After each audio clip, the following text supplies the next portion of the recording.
Hola a todos, mi nombre es Adrián Felipe Ramírez Gallardo, soy estudiante de la Facultad de Ciencias de la Universidad Nacional Autónoma de México y hoy vengo a exponer nuestro trabajo titulado Simulación numérica del experimento de dispersión atómica con láminas de oro de Rutherford. Y bueno, para empezar a darle un poco de contexto histórico, Ernest Rutherford, que es el personaje en mitad de la foto, junto a sus estudiantes Hans Geiger a la izquierda y Ernest Marsden a la derecha, estaban estudiando a principios del siglo XX cómo se dispersaban las partículas cargadas al atravesar la materia. En particular, estaban haciendo el experimento que aquí muestro en imagen, donde hacían incidir una serie de partículas alfa sobre un blanco compuesto con múltiples láminas de oro muy delgadas, cada una de aproximadamente 200 átomos de espesor, realmente muy delgadas. Y bueno, estaban estudiando cómo se dispersaban estas partículas alfa, cómo se desviaban en función de cuántas láminas uno ponía como blanco. Y lo que se encontraron fue que había algunas partículas alfa que se desviaban con un ángulo mucho mayor a lo que permitía la teoría física de aquel momento. Y con teoría física me refiero al modelo atómico de J.J. Thomson. Y bueno, este modelo atómico decía que el átomo era una esfera donde la carga positiva estaba distribuida en todo este átomo y los electrones estaban incrustados alrededor de él.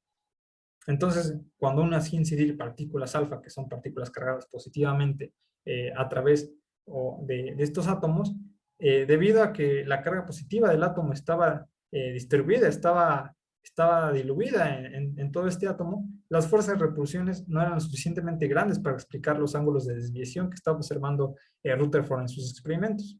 Es por ello que decide proponer un nuevo modelo atómico donde toda esta carga positiva del átomo estuviera concentrada en un único punto en el centro del átomo, al que llamó el núcleo, de tal forma que al hacer incidir las partículas alfa a través de este núcleo, a través de este átomo, habría algunas de estas partículas que pasarían muy cerca del núcleo o directamente chocarían con él, y como la carga estaba concentrada en un único punto, ahora sí habría fuerzas de repulsión lo suficientemente fuertes para explicar los ángulos de desviación que estaba observando Rutherford.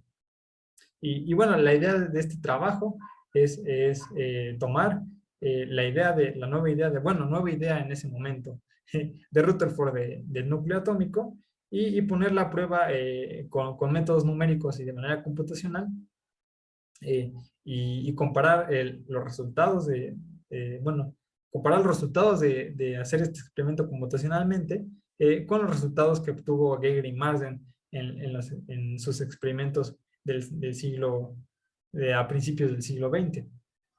Y bueno, para realizar esto, primero se tuvo que modelar la placa de oro con su estructura atómica, y para ello se ocupó que se propuso que los átomos de oro formaran una estructura cúbica cristalina de tipo centrado en las caras, que es más o menos, que es como se conoce, que es la estructura que forma el oro en estado sólido.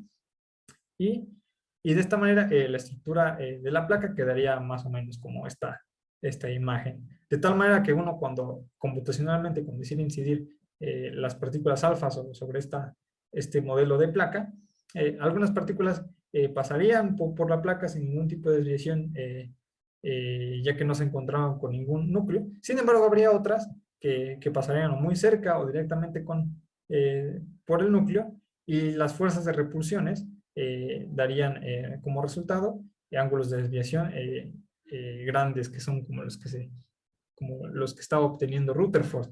En particular, a Rutherford le sorprendió el hecho de que al hacer sus experimentos habría partículas que rebotaban con ángulos mayores de 90 grados, es decir, llega la partícula y rebota hacia atrás, y esto le sorprendió porque tomando el modelo de J.J. Thomson esto era totalmente imposible.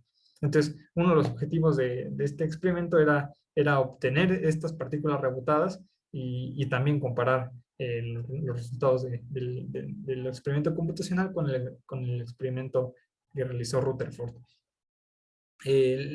Para mencionar antes, las fuerzas eléctricas fueron modeladas simplemente con la ley de Coulomb. Entonces, solamente con la ley de Coulomb fue que se modeló estas fuerzas, estas interacciones. Ahora sí, pasando a los resultados. Del lado izquierdo tenemos resultados numéricos, del lado derecho tenemos resultados obtenidos por Geiger y Marsden, y tenemos en las primeras dos gráficas múltiples curvas que corresponden a distintos experimentos, en el cual la diferencia entre cada uno de ellos es que se usó blancos que estuvieron compuestos con un diferente número de láminas. En este caso en particular tenemos 2, 12, 20, 40 y 100 láminas que se ocuparon tanto de manera numérica como de manera experimental que realizó Rutherford en aquella época. Y bueno, se grafica la densidad de probabilidad que tiene una partícula a ser desviada a un cierto ángulo de desviación. Y como se puede ver, la correspondencia de ambas gráficas es notable, se parecen bastante. Y abajo tenemos el ángulo de dispersión más probable en función del número de placas de oro que se usó. Y de nuevo vemos una correspondencia muy buena entre ambas gráficas.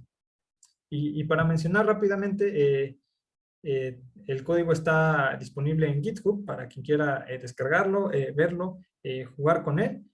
Hay un Jupyter Notebook hecho con Python disponible para quien quiera experimentar con sus propios experimentos numéricos. Lo puede hacer, puede modificar la estructura de la placa y puede hacer múltiples cosas que están fuera del objetivo de este trabajo, pero que se puede jugar en el GitHub que hemos preparado y que está disponible. El link lo dejaré en la descripción. Y también tenemos en la descripción un enlace a una visualización de este experimento, de los resultados de este modelo computacional para simular un poco el experimento bueno, simular visualmente el experimento que estaba realizando Geiger, Marsden y Rutherford en aquel momento.